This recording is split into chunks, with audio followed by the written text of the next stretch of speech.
नमस्कार, आप देख रहे हैं अंग प्रदेश का number 1 news network RBN network और मैं हूं अन्नू सिंह। आइए करते हैं खबरों की शुरुआत। नक्सलियों ने दिया रेलवे स्टेशन को उड़ाने की धमकी।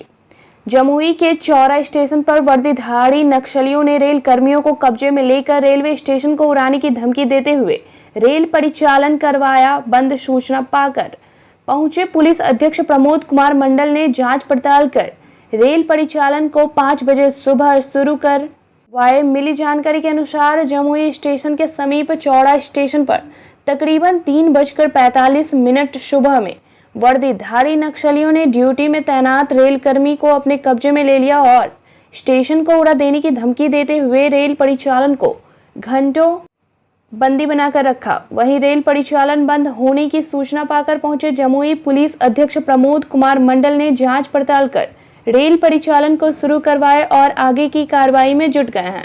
आपको बता दें कि 29 जुलाई से 3 अगस्त तक नक्सली अपने मारे गए सभी साथियों की याद में किसी बड़ी घटना को अंजाम देने की फिराक में है। वहीं इसको लेकर जमुई पुलिस भी हाई अलर्ट पर है और किसी भी परिस्थिति से वे निपटने के लिए तैयार हैं। देखिए, जो आदमी आया वो एक आदमी था केवल, और वो अपना हुलिया नक्सली जैसा बना के आया है। अपने को नक्सली ही बता रहा था। उसने कहा कि नक्सली बंदी है, आप ट्रेन में रोक लीजिए परिचालन, और स्टेशन मास्टर से उन्हें ट्रेन रुकवा दिया, परिचालन रुकवा दिया। हम लोग आ चुके हैं, सभी लोग, सभी जगह पर स्थिति नॉर्मल है। रोड सारे क्लियरेंस करा लिए गए हैं, ट्रेनें आ जा रही हैं। बाकी बिंदु पे जांच हो रही कि कौन आदमी था, किस वजह से आया, कोई दूसरी कहानी तो नहीं है। All India democratic students organisation ने मनाया प्रेमचंद्र की जयंती का समारोह। महान साहित्यकार मुंशी प्रेमचंद्र की जयंती All India democratic students Organisation की भागलपुर जिला कमेटी की ओर से मिश्रा इंग्लिश क्लासेस रिकाबगंज में मनाई गई। कार्यक्रम की शुरुआत प्रेमचंद्र की तस्वीर पर माल्यार्पण से हुई। संबोधित करते हुए वक्ताओं ने कहा कि प्रेमचंद्र ने ही सर्वप्रथम आम आदमी के जीवन की कठिनाइयों तथा संघर्षों को साहित्य में प्रेषित किया। वे जनवादी, धर्मनिरपेक्ष, वैज्ञानिक शिक्षा के हिमायती थे। उन्होंने केवल कलर की शिक्षा देने वाली इस पूंजीवाद व्यवस्था का विरोध किया और कहा कि शिक्षा का मूल उद्देश्य उन्नत मानव चरित्र का निर्माण करना है। कार्यक्रम को संबोधित करने वाले में कपिल देव कुमार, सुनील कुमार, दीपक कुमार, अनु कुमारी, प्रियंका कुमारी, छाया, श्याम कुमार, प्रणव कुमार, रोशन कुमार, रवि, जयंत, जलद आदि शामिल थे। को नहीं कह रही हूँ, एक शिक्षक होने के नाते मैं शिक्षक वर्ग को ये अपनी तरफ से एक बात रखना चाहती हूँ उनको कि कम से कम इन जैसे साहित्यकारों के बारे में अपने वर्ग के सभी बच्चों के बीच समय समय पर कुछ चर्चाएं करते हैं, ताकि उन्हें भी तो अपने भारतीय संस्कृति और सभ्यता के बारे में पता चले, अपने समाज के असली रूप के बारे में पता चले। आज वो जो ये चकाचौंध देख रहे हैं, क्या वो ऐसे ही मिल गया था? ऐसे थोड़ी मिला था। तो ये सारी बातें बच्चों तक पहुंचाने का कर्तव्य मैं समझती हूँ कि हम शिक्षकों के साथ साथ समाज के उन वरिष्ठ लोगों को भी होना चाहिए। वो बच्चों को समझाएं जीवन का वास्तविक मूल्य क्या है। शिक्षा सही बात, जैसे भी रवि जी ने भी कहा कि शिक्षा आज हमारे जीवन का एक वो अंग है जिससे हम हर कार्य कर सकते हैं। 5 अगस्त को होगा सूत मिल के स्क्रैप का नीलामी। भागलपुर के अलीगंज स्थित सूत मिल के बरसों पुरानी स्क्रैप को उद्योग विभाग के द्वारा नीलामी की प्रक्रिया की जा रही है।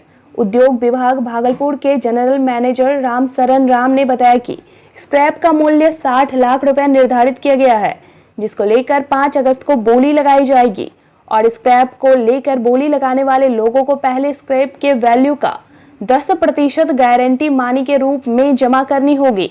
उद्योग विभाग के जनरल मैनेजर ने बताया कि इससे पूर्व भी टेंडर की प्रक्रिया आयोजित की गई थी और 20 लोगों ने उसमें भी भाग लिया था, जिसमें मोकामा के एक व्यवसायी के द्वारा 83,10,000 रुपए की बोली लगाई गई थी, लेकिन बाद में वह व्यवसायी पीछे हट गया, जिसको लेकर उसका सिक्योरिटी मनी जब्त कर लिया गया है। राम शरण राम ने कहा कि अगर 5 अगस्त को आयोजित होने वाले नीलामी के दौरान कोई व्यक्ति इसमें शामिल नहीं होता है तो उद्योग विभाग के द्वारा इवैल्यूएशन कराकर टेंडर निकाला जाएगा। देखिए, उस बार हम लोगों ने 50,000 रुपया अग्रिम के राशि के रूप में मांगा था, जिसके चलते 20 लोगों ने यहाँ आकर के और हुड़दंग मचा के चले गए। कोई उसका उठाव नहीं किया, फालतू अपना समय गंवा दिया वो लोग बोली लगाने में, और कोई लिया नहीं। मुकामा का एक पार्टी 83,10,000 पर प्लस GST पर उन्होंने बोली लगाया था, लेकिन बाद में उन्होंने DD नहीं जमा किया गया। हम लोगों ने उनका DD जब्त करके पुनः जो है इसका टेंडर आमंत्रित किया हूँ। इसमें 5 तारीख को बोली लगाया जाएगा। इस बार हमने वैल्यू जो स्क्रैप वैल्यू का 10% हम लोग अग्रिम के रूप में जमा करने के लिए कहा है। जो व्यक्ति 6 लाख रुपया का DD जमा करेंगे वही इस टेंडर में नीलामी में भाग ले सकेंगे। इसका वैल्यू क्या रखा गया? वैल्यू सेम है, पूर्व में जो था वही में 60 लाख है। इसको हम लोग मान लीजिए इस बार अगर नहीं बोली लगता है तो हम लोग फिर रिवैल्यूएशन करा कर फिर इसका टेंडर निकालेंगे नीलामी के लिए। नारायणपुर गांव से एक युवक ससुराल से लापता। भागलपुर थाना क्षेत्र के नारायणपुर गांव से एक युवक लापता होने का मामला प्रकाश में आया है। लापता युवक के पिता ओम प्रकाश सिंह ने बताया कि घर से मेरा पुत्र ससुराल के लिए 6 जुलाई को शंभूगंज के केहनी चक गांव गया था। लापता युवक के पिता सुल्तानगंज थाना पहुंचकर शनिवार को आवेदन देते हुए मीडिया को बताया कि ससुराल में साली के शादी समारोह में सम्मिलित होकर विधि विधान भी किए, लेकिन घर वापस नहीं आने पर ससुराल में खोजबीन करने पर ससुराल वालों ने कोई खबर नहीं बताते हुए कहा कि यहां से वह चला गया है, लेकिन घर वापस नहीं आने पर सुल्तानगंज थाना व शंभूगंज थाने में लिखित आवेदन देते हुए लापता युवक की बरामदगी की गुहार लगाई है। वहीं परिजनों का रो रो कर बुरा हाल है। ससुराल गया था शादी में। जी। क्या नाम है लड़का का? मुनचुन कुमार। वो गायब हो गया है। हाँ, वहाँ से गायब हो गया। कहाँ से गायब हो गया? केन्ही चक ससुराल गया था। वो कहाँ पड़ता है? ये शंभूगंज थाना में पड़ता है। क्या लगता है आपको, किसने गायब करवाया? अब ससुराल से गया था तो किसने गायब करवाया? वहाँ ससुराले से मेरा लड़का जो है गुम है। तो किनका नाम दिए हैं कि कौन लोग गायब करवाने में? वहाँ तो समधी है, समधीन है, पुतौ है, उस समधी का लड़का है, और कौन है समधी? समधी का नाम क्या है? रघुवीर मंडल। और उसकी पत्नी का नाम है सरिता देवी। वही लोग गायब करवाने में वहाँ से गुम हुआ है लड़का मेरा। आवेदन में क्या लगा है? उस पर लग रहा है कि वही लोग करवाया है। हाँ, हाँ, वही लोग करवाया। गायब वही लोग करवाया। हाँ, करवाया है वही लोग। क्या नाम आपका? ओम प्रकाश सिंह। घर कहाँ है? नारायणपुर। कब की घटना है? ये 6 तारीख को साली के शादी में गया था, भोज खाने के लिए लावा हुआ यही भुजा है। उसके बाद वहाँ से जो है घर अभी नहीं आया है। हम कई बार फोन किए कि कहाँ है, मुंशी से जरा बात कराओ, ठेकेदार खोज रहा है उसको। यहाँ ठेकेदारी में सब दिन कमाता था तो ठेकेदार भी खोज रहा था उसको। तो खोजबीन किए नहीं मिला? खोजबीन तो वहीं करेंगे, और कहाँ करेंगे खोजबीन? जब जहाँ गया है तो उसी जगह में खोजबीन करेंगे। वहाँ से कोई बात कराने के लिए हमसे तैयार नहीं है। तो अभी तक नहीं मिला आपका? अभी तक नहीं मिला है। क्या नाम बता पुत्र का? किसका? पुत्र का आपका? मुनचुन कुमार। आपका क्या नाम हुआ? ओम प्रकाश सिंह। कहाँ घर हुआ? नारायणपुर। प्रतिनिधि मंडल की विधायक प्रदीप यादव से हुई मुलाकात। आज गुड्डा कॉलेज के प्रतिनिधि मंडल ने पौरैया हाट विधायक प्रदीप यादव से मुलाकात कर कॉलेज की जमीन संबंधी मामले को सुलझाने में विधायक के द्वारा किए गए पहल की सराहना की। विधायक प्रदीप यादव के प्रयास से कॉलेज की जमीन की नापी और नक्शा बन गया है।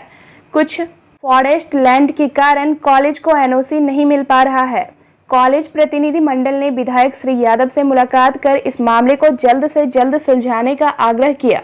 विधायक प्रदीप ने आश्वासन दिया कि मैं इस कार्य के लिए लगा हुआ हूं। इस मामले को सचिव स्तर से जल्द सुलझाने में प्रयासरत हूं।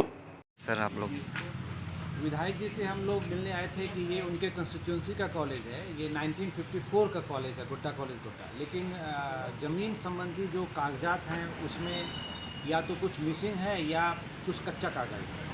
तो किसी भी कारणवश से वो बन नहीं पाया और एडमिनिस्ट्रेशन से भी जो बनने की प्रक्रिया थी वो बहुत लंबी थी।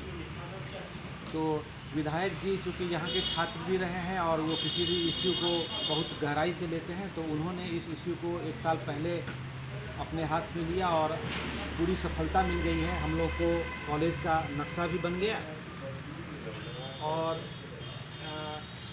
कॉलेज का जो लैंड प्रपोज्ड था वो अब ट्रांसफ़र होने की स्थिति में आ गई है। विधायक प्रदीप जी ने रांची में सचिव स्तर पर वार्ता करके, चीफ मिनिस्टर से वार्ता करके कि ये बहुत पुराना कॉलेज है, 1954 का, और सरकारी कॉलेज है, गोड्डा नगर का अकेला सरकारी कॉलेज है जहाँ की बीएड, पोस्ट ग्रेजुएट,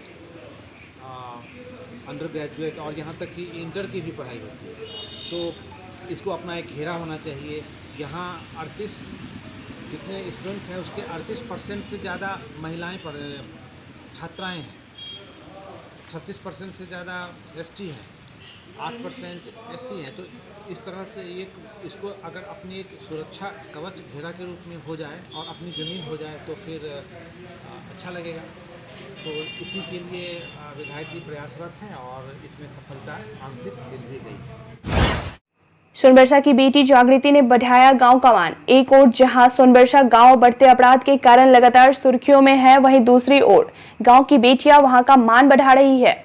बेटियां चाहे खेल हो या पढ़ाई, लगातार कीर्तिमान स्थापित करने में सफल हो रही है।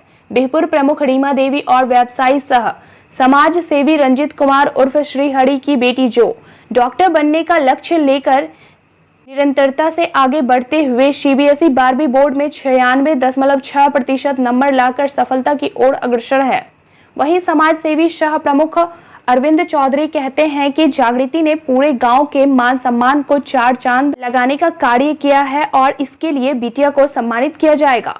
जागृति बताती है कि गांव में कई डॉक्टर हुए पर गांव ही नहीं पूरे प्रखंड में महिला चिकित्सक का अभाव हमेशा से मुझे सताता है।